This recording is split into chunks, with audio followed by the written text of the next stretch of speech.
Welcome to the Dogs Podcast with your hosts, Blake Reneker, Justin Charles, and Josh All. What's up, Browns fans? Welcome back to another episode of the Dogs Podcast presented by Manly Bands. Get yourself a Manly band if you're getting married. If not, that'd be weird. We're excited to be here today.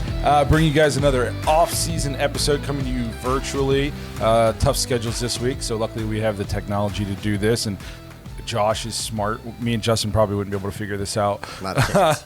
Testing a new program out tonight also, so hopefully there's no technical difficulties. But if you guys have watched the show for a while, you know we have technical difficulties sometimes. They happen. So bear with us if it does. You guys will never see it anyways. Hollywood magic. But that's also a courtesy of Josh from Beverly, not Hollywood. Beverly Hills? No. Well, there are hills there. There are hills. This episode's already off the tracks. Yeah, We're just getting what is started. going This on, is bro? just a typical off-season episode. I also got to get some Hollywood lighting in here because it looks like I'm shooting it from a star. Like it's terrible. You got a bonfire in front of you or something? Yeah, I don't know what's going on with that, but anyways, we're excited to glowing. get into the episode. We got some good stuff to get into today. Obviously, Browns and Brook Park's officially happening. It was already officially happening, but now it's like officially happening. So we're going to talk about that a little bit, some other good stuff. But before we do, though, remember if you want to get thoughts and interests on the show, head to thedogspodcast.com, tap leave voicemail on the drop-down menu. If you're watching on YouTube, please like and subscribe. Make sure you tap the notification bell so you don't miss any of the content that we're putting out. Thank you to everybody who has subscribed already. We just hit 12,000 subscribers. Seems like just 4 years ago we were at 0. So now we're at 12,000, and it's all because of you guys. So we appreciate everybody who has followed, and if you haven't done so already, go ahead and hit that follow button. It helps us out a ton. If you are looking for us on any of the other major social media platforms, just search at The Dogs Podcast. You can also just listen to the show on Apple, Spotify, and Google. Lastly, if you're looking for more Dogs content, head to jointhedogs.com, become an official Dog Pack member on the Patreon page, access to the private Discord, the Big Draw, play fantasy football with us. We have multiple redraft leagues. We actually, I think, are throwing together another Dynasty League. So we have, 2 or 3 now Dynasty Leagues in there? Yeah, That'd be 3. 3 Dynasty Leagues. I think there's a NASCAR racing Dynasty League of some sorts going on in there. There's just, you can play fantasy, any kind of fantasy you want, except for maybe like weird things. But you can play fantasy sports with us in the Dog Pack. Cool. It's a good time. You get some cool, if you win, you get some cool championship T-shirts and that kind of stuff. The Dynasty Leagues have some cash prizes. So it's a good time for everybody involved, especially that Discord. It's 24/7 Browns content in there. So if you're interested in that, you want to help support the show, you want to play fantasy football with us, that's jointhedogs.com, become an official Dog Pack member. I did want to throw a quick Go ahead. edit in there, Blake. They cannot listen to the show on Google Podcast because it doesn't exist anymore. Oh, I'm going to have to. It's going to be. I just looked it up. I was like, I feel like I heard something about this. And yeah. Well, that's going to. I've been saying listen to the show on Apple, Spotify, and Google for going on 5 years now. And I'm telling you right now, it's going to take 5 more years to get out of the habit of saying Google at the end of that. So nobody just be said prepared. anything yet either. So I don't know how long they've been gone or what. But. I was looking for you on Google Podcasts, and I think you guys are full of shit. I can't believe we haven't heard that yet. So Brook Park officially happening. The Dome, Governor DeWine signed the new state budget into place, including $600 million for the Browns to build their new $2.4 billion Dome Stadium in Brook Park. Woo! I don't know about you guys. We've been talking about a dome forever on this show, I feel like. I've wanted a dome since before we've been doing this podcast, and it's finally happening. I don't know if I'll ever be able to afford to go to a game, but I'm just excited to know that if I save up, I'll get to one day go watch the Browns play in the Dome. I don't understand the detractors to wanting to play in a dome, but there's a lot of good stuff about this. Josh, you typed this up. Do you want to read some of this out? Well, yeah, I just put some notes in here, some things I was finding online. Then the Browns put out, like, they've got like a whole web page for this with interactive stuff, and it's just, if you want information, guys, it's all out there. But you know, they put out there that the stadium's not just an NFL venue, they're calling it a true super theater, capable of hosting a wide range of live entertainment events, international soccer matches, NCAA Final Fours, concerts, They think they can get crowds in there from, anywhere from 6,000 up to 75,000 for some concerts and things like that. It's the largest ever private investment made in Cuyahoga County, and it's the first enclosed football stadium in the state of Ohio. So that's pretty cool. I think it's really cool that down to 6,000, which means like there can be more, I guess, intimate events going on. I didn't know, you know what I mean? Like smaller venue type feel, but then they can also, open it up and, Taylor Swift can come play there. So it's, to me, the versatility of the dome is nice. I've been to a couple games. I've been to Lucas Oil, and then I've been out to Allegiant in Vegas. Watching a game in a dome, it's awesome. It's just so much more comfortable. When I was in Vegas, obviously it was super hot. Not inside, felt great. And when I was at Lucas Oil, it was to watch the Big Ten championship, and it was cold. It was super cold outside, and I was wearing shorts and a T-shirt inside, and it felt wonderful. Just the experience, especially now, too, with the design of the building being for the more modern, I guess I'll say, viewer, and like the way we move about the stadium and how many different food options we're going to have. Everything will be tailored to the game day experience in terms of not missing action. You're not going to, hopefully, I don't want to, I'm not building it, but you're not going to wait an entire quarter and a half to go get a hot dog at the end of the first quarter. You're going to be able to go down, get something to eat, and get back to your seat without missing much action. There's going to be more than enough bathrooms where it's not a 45-minute line. So, I go to a game, I don't even want to drink anything because I'm like, I'm not going to go to the bathroom because I'll miss an entire quarter if I have to go take a leak. It's just that we've talked about this at length on here. The game day experience in the current Cleveland Browns Stadium is awful. And this is just a chance to completely revamp it. Multiple concourses that all have the field in the line of sight. So even if you are up grabbing something to eat, you can still just look over your shoulder. Game is going on. It's going to be, to everybody who's saying this isn't good, just wait until they go watch one game there. All that will go right out the window.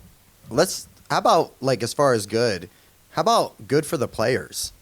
You know what I mean? Hey, that's going to be a nice setting to play in. How about as far as free agency? Hey, would you like to come and play in Cleveland? We're not playing on that lake anymore where, it caught on fire and stuff. Now you can come play in this beautiful indoor state-of-the-art facility. I would say, like, as far as, like, for the negative stuff, it probably is going to be crazy expensive to go to a game, at least for a little bit. You know what I mean? It's going to be like you said, Blake, hey, save up. Maybe that's a once-a-year kind of thing, But as far as, like, the experience, you got to think it's going to be top-notch. I'm not going to be worried about, hey, how long is my daughter going to be able to stay at the game? I won't have to worry about that, hopefully. You know what I mean? It's not going to be because she's cold, So I think as far as for fan experience, it's going to be top-notch. Will it be bad for maybe downtown Cleveland? Possibly, but for the fans, I don't understand why any fans would be super, super upset that we're getting a really, really nice thing.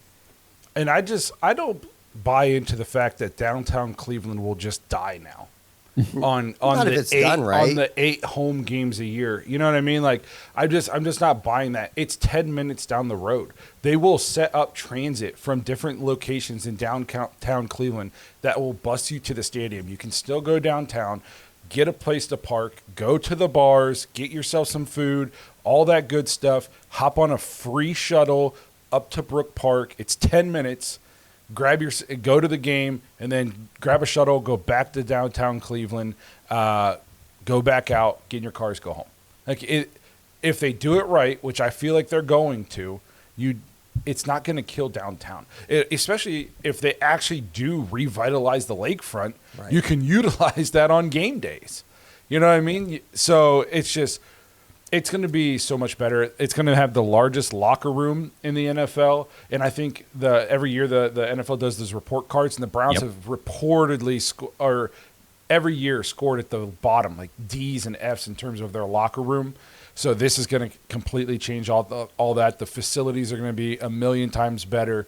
And like you said, free agency. What good kicker wants to come here? We haven't been able to find a kicker since Phil Dawson. It's tough to find a kicker who can kick in all these elements and be so good. There's a reason there's only been one Phil Dawson for us. It's a lot easier to find a kicker who can kick his kicks inside, and at least get a good one to want to come kick here. Free agency players, a lot of these guys, SEC schools who never played in the winter, they become free agents. They don't want to go play in the snow. All of a sudden now, hey, you don't have to. You'll play outside in some of the away games, but you're going to play half your games at home in the nicest dome in the NFL. SoFi is awesome. All these domes are awesome, but this will be the newest. I'm just going to be assuming they always one up each other. If it's the newest, it'll be arguably the best until the next new one is built. So I think it's better for everybody. It's just going to be so much better. What I'm excited to see is, and they've been showing the renderings like on social media and stuff of the dog pound, and they said it's going to be the largest fan wall in the NFL. The dog pound is going to from the field all the way to the top of the stadium will be one continuous section. It's going to be humongous. And the field is set 70 feet below, down, into the ground. Right. So it's just, I think it's going to have a very cool look and feel to it up there when it's all said and done. The way they're talking to with this wall and being, it's the closest front row and the closest further row. You know what I mean? So there's not going to be a bad seat in the house. Right. And it's almost going to have a college atmosphere in terms of how close to the field you are. And if you think Browns fans can be loud in an open-air stadium, wait till you pack 70,000 of us into a dome. You want to talk about home field advantage? Noise is a million times better home field advantage than cold, rain, sleet, 50-mile-per-hour wind gusts when you're trying to kick field goals and throw footballs. We lose all those games anyways. You know what I mean? You ask what's way tougher, that or when you're backed up at your 5 and it's so loud you can't hear anything. The building is shaking. You're 75 feet into the ground and we're just on top of you, just screaming. The atmosphere is going to be crazy. I think it's going to have a college type atmosphere inside that stadium. Yeah, I saw Daryl Reuter actually made a comment here on Twitter today about the home field advantage that people keep complaining about. Oh, the Browns are going to lose their home field advantage, blah, blah, blah. And he said it's given us zero weather home field advantage. We are 86 and 123 and 1 since 1999. There is no home field advantage playing in the crappy weather on the lake for the Cleveland Browns. Yes, it's just the detractors just make no sense to me. They're kind of just people who don't like change. They're just you know what I mean. Or they will complain about anything. Hey, here's the nicest stadium in the NFL. Your players are going to be super happy. You're going to attract billions and billions of dollars of revenue into this area and revitalize possibly 2 areas if they build up Brook Park and then they have the downtown connected with transit. You're going to potentially have 2 booming economies because of this. I got it. Oh, that's awful. What are you telling me I'm not going to be cold anymore? Oh, That's get the hell out of here. Supposed to be played. Yeah. No, football was just played that way because it was the only option. Yep. It says the people sitting on their couch. Oh, they should be out there in the cold weather. That's what makes football football. Go to the game. Yeah, it sucks. Couch, go to the game. It sucks. It's cold. Yeah. You got to wear a lot of layers and warmers and drink. My favorite part is the people saying that are the same people you can't give a ticket to once it hits October, November. Right. Exactly. This is football weather. Oh, well, hey, I got 2 extra tickets. You want to go to the game for free in December 1st? No, I'm not driving up there to sit in the cold for 4 hours. Oh, okay. Okay. You know what I mean? So it's just going to be better all around. I'm excited for it. I know the biggest thing people are complaining is we shouldn't be buying billionaire stadiums. The thing I'll say to that is, even if I can agree to that, this is just kind of the way it's done. This is like how all the stadiums are built. And at least in the Haslam's defense, he's putting up more money for this stadium than anybody else has ever put up for a stadium. Like he's ponying up a lot of money to build this place. He's doing 50% of it, right? I think so. It's like over $1 billion or something like that. So, I think it's gonna be awesome. I think especially even the harshest critics, once it's done and they get to go see a game, they're gonna be like, okay, this is pretty awesome. This is nice. I have seen like all day Adam the Bull on X has been losing his mind about this. And it's like, why today are you losing your mind about it? We knew this was happening when they came out and said they purchased the land, or they were thinking about buying the land. We're like, oh yeah, this is happening. I don't care what Bengals fans have to say. Like maybe go down and petition for them to get out of the balloon under the highway. I will never understand how a Bengals fan gets to sit and talk about the Browns, but whatever. Well, I mean, a Broncos fan gets to sit up there and talk about the Browns. This is true. And eat shit, but whatever. And eat shit, yep.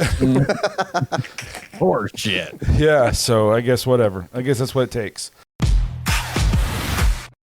This episode is sponsored by Manly Bands. It's time to set off the fireworks early this year with the 4th of July sale at manlybands.com. Get 35% off site-wide, plus get a free 3-pack of silicone bands, red, white, and blue to celebrate the occasion. Plus, in honor of Browns training camp starting later this month, enter promo code CAMP25, CAMP25, when you check out to get an extra $25 off your order. Manly Bands has some of the coolest wedding bands made for men, rings made out of dinosaur fossils and meteorite. Plus, they got you covered for tungsten, titanium, obviously the gold and white gold. They've got platinum, black zirconium, carbon fiber, anything you're looking for, they have ready for you. Plus, they've got chains and other gifts for men, groomsmen gifts, barware. If you're looking for manly stuff, head to manlybands.com. Right now, 4th of July sale, 35% off, site-wide, plus a free 3-pack of silicone rings and an extra $25 off your order when you use promo code CAMP25 at checkout. That's manlybands.com, promo code CAMP25.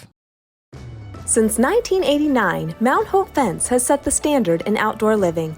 From decks and railings to fences and patios, we've got you covered. Our lineup features top brands like TimberTech, Alumiguard, Preferred Railing, and Unilock, along with our own premium Duralux vinyl products. For over 30 years, we've partnered with contractors ensuring reliable job site delivery. Discover quality and excellence in all things outdoors with Mount Hope Fence.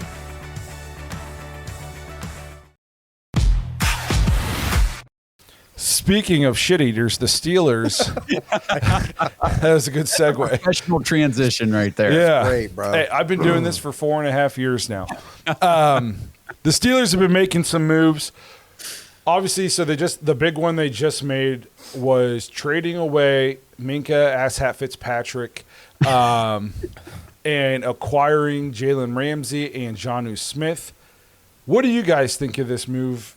Because I know I got thoughts, so I'm interested. Yeah. What do you guys think? I got thoughts. Go ahead, Josh. Go ahead. I'll let you go, but I just want to say I saw somebody, I forget who it was, on social media made a comment and said, the Steelers are running their team right now like that manager in your dynasty league who needs to blow it up and rebuild, but just doesn't know they need to do it. They just refuse to do it. Go ahead, Justin. What do you got? I this is me personally, you know what I mean? And this is an outside perspective. I'm not super knowledgeable about the Steelers other than what we talk about here. I think this is kind of a loss for the Steelers. You know what I mean? You just traded away your emotional leader on defense. A guy, regardless of what we think, I know Browns fans, we hate him. We think he's a piece of shit. The dude is good at football. The dude is a straight dog. And you're trading him away for, don't get me wrong, Jalen Ramsey, he's nice in 2022. I mean, you know what I mean? Like, I think he's progressively kind of, I'm not saying he's like lost a huge step, but he's not the same guy he used to be. It's just kind of a puzzling move to me. But that's kind of where I'm at. I think that they took a huge loss on this. You traded away one of your leaders on defense for a guy that, hasn't really, he's kind of been sandpaper-ish on teams. It's one of those, I thought the same thing. I was like, this move makes absolutely no sense for me for the Steelers. You already had Joey Porter Jr., you have Darius Slay, you got Minkah Fitzpatrick there, then in the middle at safety. Now you're relying on Jog Thornhill to be your safety, and Jalen Ramsey, like you said, he's not what he was 3 years ago. This, you know what I mean? Yeah. This isn't prime Jalen Ramsey we're talking about. Steelers fans who have talked about Minkah Fitzpatrick underperforming, Jalen Ramsey's been underperforming the last couple of years. He's older, I'm pretty sure. Even they gave him a raise. Yeah. They traded for him and then gave him a raise. I mean, Jonnu Smith is a nice pickup if they know how to use him, but I'm not convinced that the Steelers know how to use any offensive pieces. So it's, to me, that I was like, this is a splash headline move that like gets some people excited, but if you actually just sit and look at it, it didn't make hardly any sense to me. The Jonnu Smith thing just goes to Arthur Smith because he had him in Atlanta and he utilized him there. And I think that was the driving factor behind bringing Jonnu in. They also have no wide receiver 2, like none. We talk about the Browns, their wide receiver core being thin. At least we know who's the 2 if he's healthy. It's Cedric Tillman. I don't know who it is for the Steelers. I got to say this. You asked on our social media pages who has a worse wide receiver core. It's us. It's us. It's easily us. Well, can you name their wide receivers? I would say Calvin Austin is their 2, and then Roman Wilson. If he steps up and can stay healthy, he would be maybe their 3rd. That's what I'm saying. Like you'd have Neither did our number 2. He played half the games. He played 3. He had 3 games stretch. We got guys who have NFL touchdowns. DK is better than any receiver on our team, and Austin. It's close. He is better. Now Jerry Jeudy follows up for yes. He's at least done it consistently. Jerry Jeudy had 1 year, and other than that, it's been a disappointing career. We've been saying that when he was in Denver, and we've all said it this year. Like, we're not calling him a 1 yet until he does it again. We're tentative to just crown him our number 1 wide receiver. So DK, in my opinion, is better than Jerry Jeudy, and Austin has done it more than Tillman, and so we don't even hardly have wide receivers who have touchdown receptions on our team. Jamari Thrash is arguably our number 3 or 4 right now. He could barely touch the field in the worst offense in NFL history last year. It's fair. Can we? Are we going to address whether this makes them the best secondary? Was that part of the question? Did you add that in there? Yes, it was. I will tell you this. I don't even think they're the best secondary in the division. I think Baltimore's secondary is hands down way better than anything they've got going on because you have Marlon Humphrey, you have Jair Alexander now, who is a savage. That is an absolute steal for them. That is disgusting. Then you have Kyle Hamilton, and then they just happen to have like one of the best, young guys, Malachi Starks, fall to them in the draft. They're going to be, their back end is locked down about as it gets, as long as Starks steps up. And you would think he would. He was a freaking dog. I completely agree. I would say it's Baltimore, and then I would say you could make arguments between us and Pittsburgh in terms of secondary. If we're 100% healthy and get it, I think it hinges on Martin Emerson. If Martin Emerson plays like he did his first 2 years, I think I would still take our secondary over Pittsburgh's secondary. If Martin Emerson continues to regress, then I'll listen to arguments about the Steelers secondary. And then in a distant, barely qualifying 4th place is the Bengals secondary. So, yeah, I mean, if you talk about the Browns secondary with a Martin Emerson in that Pro Bowl form, he should have been a Pro Bowler in 2023. And then, you add in like Grant Delpit, Ronnie Hickman's not bad. We do have a pretty good secondary. And it was funny because everybody, or not, I won't say everybody, but some people, and Mike Clay was the one on X that said, the Steelers still have Deshaun Elliott and Juan Thornhill at safety. So the secondary remains in terrific shape. And I was like, I don't know. Did they not turn on Juan Thornhill tape at all from last year? I mean, that was that's one of the most disappointing signings in arguably Browns history. I'd say it was worse. It's a safety thing. It's a safety thing, man. I don't know. Anytime we got to really make a splash at safety, it just kind of throw $40 million at it and just burn it. He'll probably come out this year with a chip on his shoulder because Browns fans have been talking all this crap on him. He'll probably bounce back and have a Pro Bowl season or something like that, and which just rub the salt in the wound of us going back and watching him jog for us a bunch of times.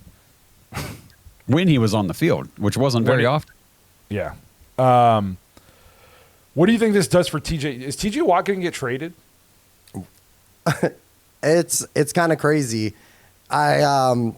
You already brought it up, but the fact that they gave Jalen Ramsey a raise and they're paying him $26.5 million, but you don't want to negotiate with arguably your best player on your roster, I would say is their best player on their roster, is kind of a bonehead move. They're kind of in a weird spot. I feel like they're in a spot like the Browns were last year. You have Myles Garrett. He's ticked off. He's like, I don't want to be here anymore. They can't get high enough in the draft to actually go get a quarterback.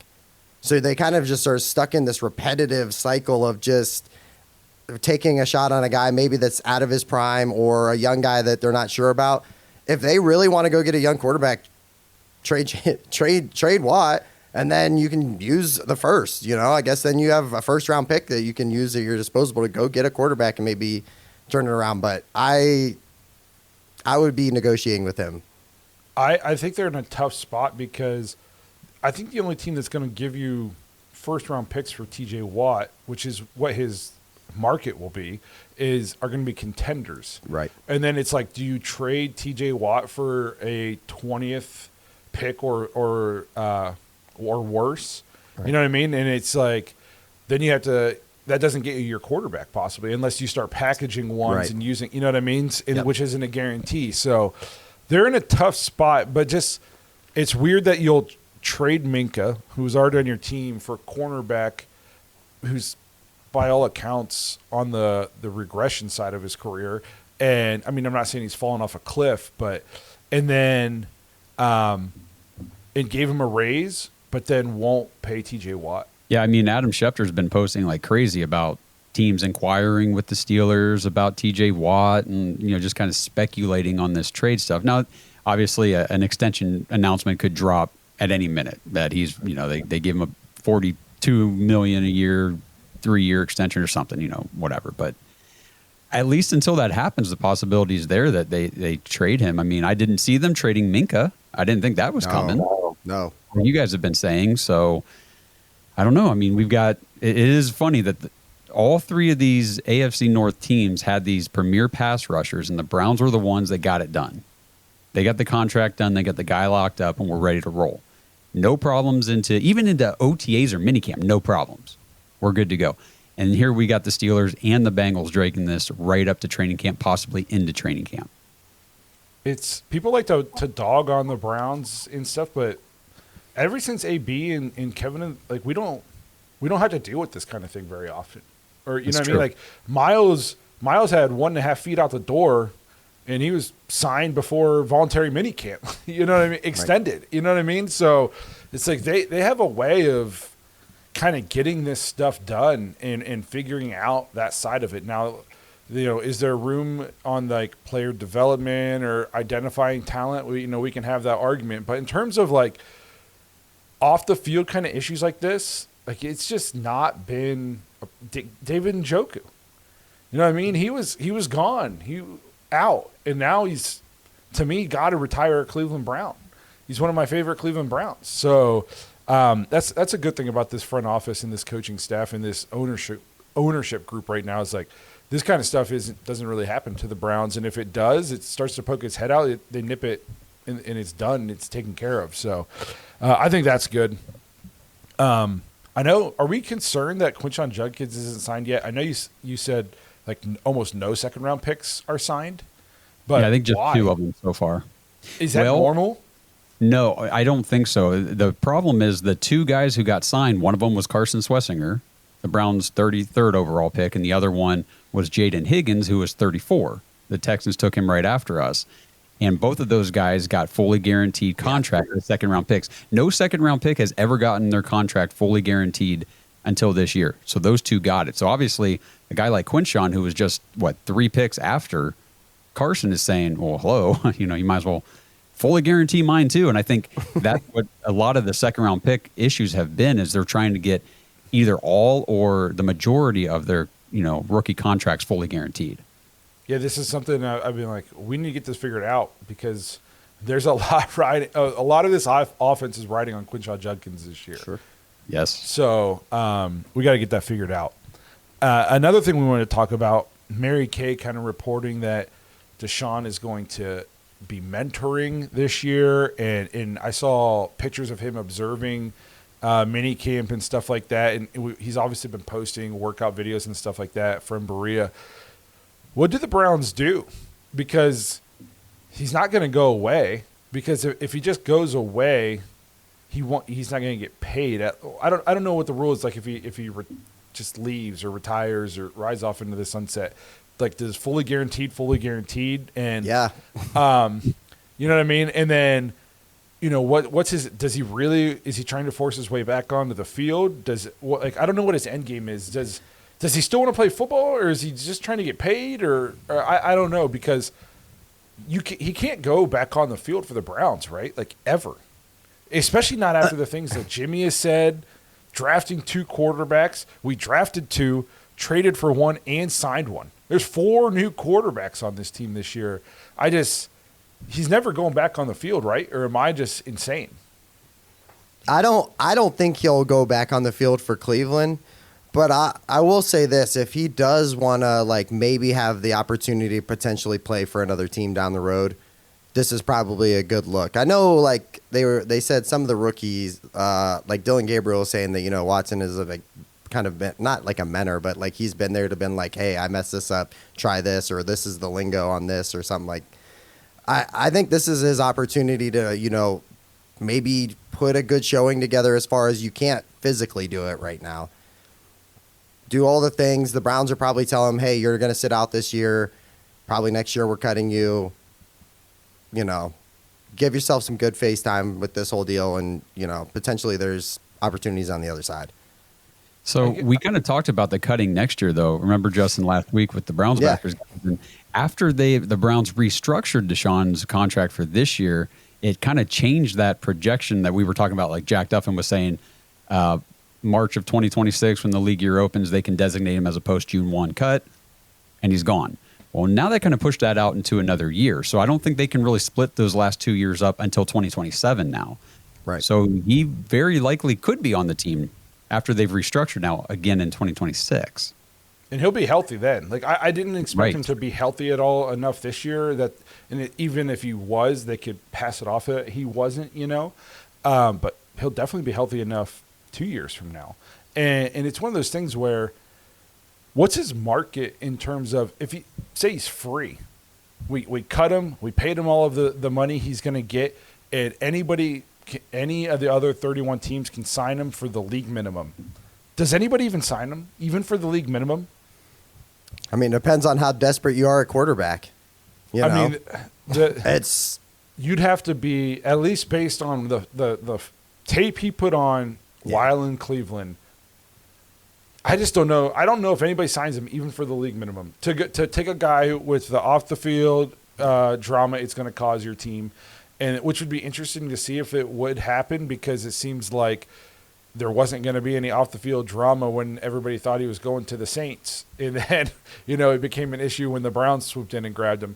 But off the field issue drama, and then multiple injuries, can't stay on the field, and then when he was on the field, he's bad for 95% of it. I don't know if there's a market. So I don't know. If I'm him, I'm just kind of chilling. Yeah. You know what I mean? I'm just hiding. I'm hiding. If you're Deshaun Watson, why would you ever go out there in 2025 on an Achilles that you tore twice within a month? I just feel like that's kind of reckless. That's serious career jeopardy. You know what I mean? Let's say you go out there, and for what? Would we not look like one of the most dysfunctional teams in the league if we did all these things at quarterback that you just discussed, and then we're talking about, hey, Watson's he's ready earlier than we thought. It wasn't a big swing and a miss. We're going to roll him out right now. But don't worry about the rookies. We don't want to see those guys. We got plans for this pick in 2026, the first rounder, of course. Sometimes I wonder what the hell we're doing, if it plays out like that. It's definitely a mess, for sure, that they've gotten themselves into with that whole situation. It just sucks that he was no good on the field. And the fact is, the next time if it's 2026 when he's fully healthy and able to technically be on the field again to play, he's going to be 31 years old. With all these injuries, his athleticism will be nothing close to what it was the last time he was good, which was 25 years old. You know, he can't stay healthy. It's just, he doesn't seem to understand the offense or really care to learn. I don't know. It's all been bad. It's just been so bad. This episode is sponsored by Butcher Box for Pets. Browns fans, we love our fellow dogs, our Dog Pack members, and the Dog Pound faithful, but let's not kid ourselves. The most important dogs in our lives are, well, our dogs. Your furry friends aren't just pets, they're part of the family. But the question is, what are you actually feeding them?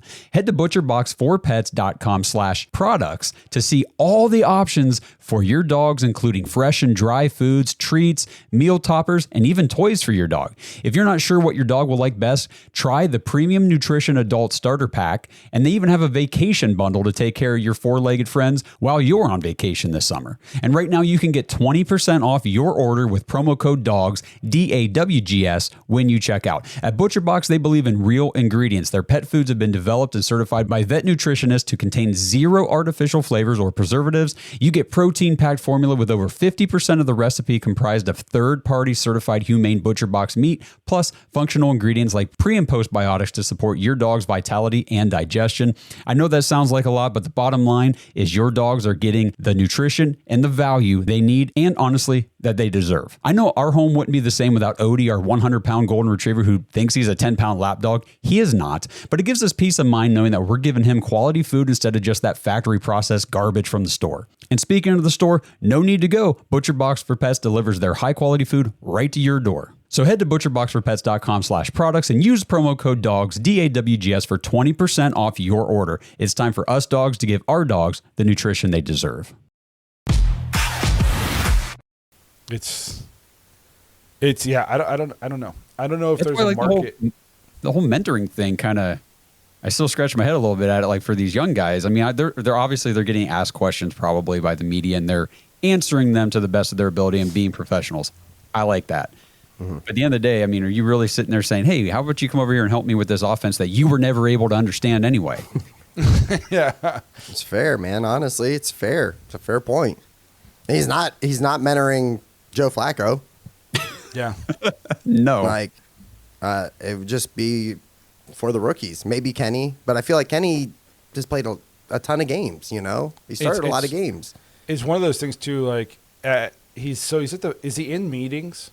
You know what I mean? Like, Yeah, they say he's in the just- meetings. Is it awkward? I would almost like to just be a fly on the wall for a day, just to observe. Like, like they go to shut the door, and he's like, "Wait, guys, I'm here," and he like has to, like, you know what I mean? Like wiggle his way in, and like, "Oh shit, sorry, Deshaun, yeah, come in, grab a seat in the back," or you know what I mean? Like, what is he even doing?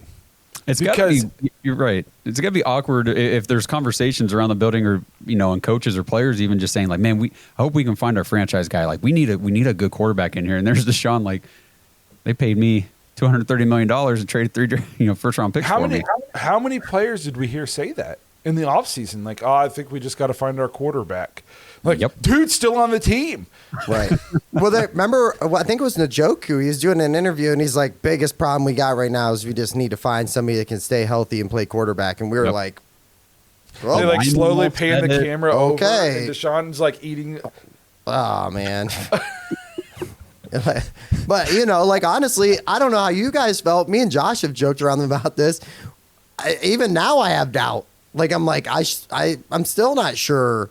I think I know. I think that we've moved forward and, off of Deshaun Watson, but I don't. I don't know. Think the fact that the owner said that it was a swing and a miss, like, to me, that's got to be nail in the coffin. You know would what I mean? think Like, so. that says there's no pressure from anywhere for him to get back.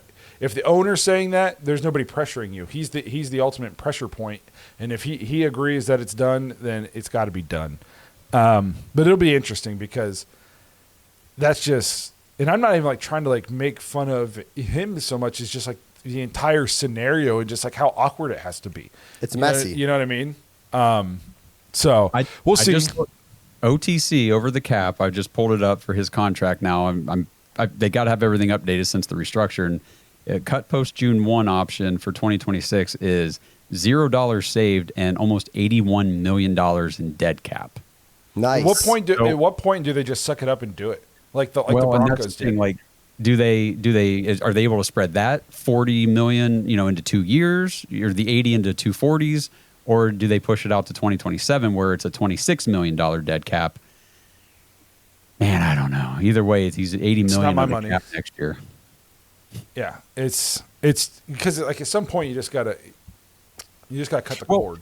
I know I know it's not our money, but the thing, that money's already, like, the guaranteed money's already paid. Now it's just about manipulating the cap and trying to figure out how you allocate the space for the other players. It'll be interesting for sure. All right, we got a couple listener mailbag things we want to get to here. So this comes from Mike on the website. I like when people use the website. It's out there. Use it, people. thedogspodcast.com. He says, do you think the Gabriel and Sanders picks highlight the Browns' questionable decision-making? If Sanders is such a great talent, why did the Browns pick Gabriel instead? They could have been a lucky draft pick away from another disastrous season. Not saying Sanders is the savior, but as of now, the media makes it seem that way. We kind of talked about this, where it was like, did they get lucky that he kept falling? Because by all accounts, there's been a lot of talk about Gabriel struggling, and it was like, did they swing and miss and then just kind of fall into what could save everybody's job there in the fifth? Like, we kind of talked about this. Well, just to touch on that, I don't know if it's just bad decision making or questionable decision making. I think that they went into this year going, we don't have a franchise quarterback. We have to figure that out. The problem is I think it kind of fell to them weird. You're in the draft. You take Gabriel, who that was kind of head scratching at the time, but you're just like, okay, well, that was their guy. But then, you are fortunate enough to have Shedeur Sanders slide you in the fifth round. So it's one of those things where it's kind of a mess that they created on their own. I don't think it's questionable decision, especially when we pounded the table for, hey, this quarterback room sucks. Clear it out, start over. We wanted them to draft 2 quarterbacks. They did. As soon as they did it, we panicked and freaked out as a fan base. That's what we asked for. Go find the guy, right? Go find your guy, whether it's a veteran, a rookie, whatever it is. Go try to figure out this position, because that's the one thing that's, major thing that's held this franchise back since they came back in 99. We still haven't really answered that. And then for his point at the end where it was like, did we get lucky and to avoid a disastrous season? Season's not avoided yet. I don't think we're avoided on that yet. You know what I mean? Whether we're lucky or not, it could just work out that, hey, we've had to make some adjustments. We're trying to get off this Watson cap, and, there's some holes. We're missing 3 first-round picks, over the last 3 years. We've got some holes on the team, and we can't really afford to pay guys to come in and plug the holes. So I think they just kind of unfortunate of how it unfolded. Now just it is what they make out of it. I think the big thing, too, you talk about pounding the table like we did for 2 quarterbacks, but that was assuming they took Shedeur Sanders or a quarterback at 2. Right. Like that they utilized that first round pick. They said, this is going to be our franchise guy. We're swinging on this guy. And then they take another quarterback later, just in case, kind of like the RG3 and Kirk Cousins thing. But this is completely different, where they took Kirk Cousins first and then they took RG3 way later and said, well, now we're going to put Kirk Cousins in front of RG3 and maybe not even give him a shot. I think that's where a lot of fans are upset or nervous, because a lot of people did want Shedeur. A lot of people, that was the guy they wanted anyway in the first round. So when we got him in the 5th, they just threw him right at the top of the depth chart and starting to come to the realization that the Browns don't have him there. They've got him behind everybody. So now it's, if he is the best one, he's going to have to work the hardest, like Blake said before, to get there. And this one comes from Kane, also on the website. Out of the 2024 draft class, who do you think will make the biggest improvement for this season, and who do you want to make the biggest improvement? Going by the OTAs, I think Thrash looks like he will, but I'd love to see Bookie Watson make a breakthrough. And just for a reminder, that 2024 class was Mike Hall, Zach Zinter, Jamari Thrash, Bookie Watson, Miles Harden, and Jawan Briggs. What do you guys think? Who do you think will make the biggest impact? I bet Justin and I have the same answer on who we want to make the biggest. Go ahead. I will say this, injuries aside, you know what I mean? I think injuries aside, I think the glaring road path to be an impact player has got to be Jamari Thrash. I think it's just very, very obvious. You have Jerry Jeudy, who kind of stepped into the one role, but, he misses a game or two a season. Tillman missed half the games last year. And then Deontay Johnson, we're not sure. We're just not sure. You know, like we're not sure. It's cold out. Yeah, that's tough, man. That's brutal. I would have just skipped that podcast, bro. But something you just need to tell people. Yeah, but that one, that's the way I look at it. You know, I think that there's just a big opportunity for him. I like Bookie Watson. I just think the depth in that room, you know, in the linebacker room is super tough. That's going to be tough to break through. You could say Mike Hall too, but, you know, not sure based on last year. So the guy for me that I want to make the biggest improvement, I need him to make a big improvement is Mike Hall. Right. Because it was our second round pick last year. I mean, the Browns, they bypassed a lot of solid players in that draft last year to take Mike Hall, and he had about as bad of a rookie season as you could have, getting suspended and not playing for the first part, and then getting injured partway through, and then coming back and then busting up his knee and going on IR again at the end of the season. Like, now he's had surgery, and Andrew Berry, he's struggled with this defensive tackle position in the draft, and we need Mike Hall to be that guy that they drafted him to be. I think the addition of Mason Graham, as much as we talked about it helping Myles Garrett, I think it could help a guy like Mike Hall a ton too. A guy who's going to eat up double teams in the middle, in the interior. Now all of a sudden Mike Hall gets to go one-on-one in the interior because you're obviously going to be chipping Myles and stuff like that still. I think he could have a good year as long as he stays healthy. Because when the very short time where he was healthy and on the field, he looked like he was going to be pretty good. Mm-hmm. You know what I mean? So he's just got to stay healthy this year and avoid any off the field issues. And I think the addition of Mason Graham could help him out a ton. It would be exciting if Jamari Thrash is that guy, because we just talked about how starved we are in the wide receiver room. So if this guy can be an electric playmaker for us, that would be huge. But I would say it's probably one of those two guys. I think like a guy like Zach Zinter, probably not so much this year, is right. We're looking once we start turning over on this offensive line, that's where, you know, you'll see him start to make his impact. Because I think the offensive line is still going to be it's going to be the guys we're expecting. It's going to be Jones and Bitonio and Posick and Teller and Conklin. So I don't think Zinter, barring injury, will have the chance to make the impact this year. But if we're talking about Zinter having a breakout year, bro, it's because we lost somebody important. Yeah, somebody got hurt. And we're devastated. So hopefully we don't have to cross that bridge. So hopefully it's Hall or Thrash. Hopefully both. That'd be a welcome sight. Sure. Mm. So we'll see. But we'll go ahead and wrap this thing up. We appreciate all you guys being here, hanging tough through. If you guys notice any of our technical difficulties, depending on how bad they got, Josh will work his magic, but I promise you there was some. So we appreciate you guys watching me from a star or from my bonfire. I'm going to have to get some professional lighting in here, but again, we're excited for the stadium. Let us know in the comments if you guys are excited for the dome, and if you're not, I guess just whatever. So I don't get it, but I guess whatever. Let us know also. But again, we appreciate you guys being here, and we'll see you guys sometime later next week. Thanks for listening to another episode of the Dogs Podcast. Make sure you subscribe on YouTube and follow us on Twitter at The Dogs Podcast. Get your thoughts on the show at thedogspodcast.com.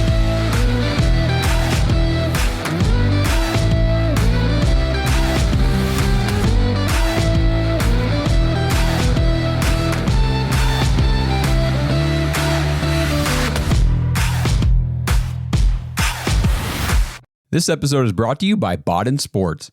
Browns fans, it's summertime. Time to get outside and take advantage of the beautiful weather and play some backyard games. Head over to boddensports.com, BADEN sports.com/dogs, and check out all their summertime gear. And for 10% off your entire order, just use promo code DOGS, DAWGS, when you check out. Now, if you guys love pickleball, Bodden Sports has all the gear you need, including a variety of paddles, balls, and complete pickleball sets with a pack and go carry case so you can play in the backyard or take it on vacation to play with the entire family. Baden Sports also has volleyball and badminton sets, croquet, horseshoes, bocce, and even Vikings chess. And no summer break is complete without some good old-fashioned wiffle ball.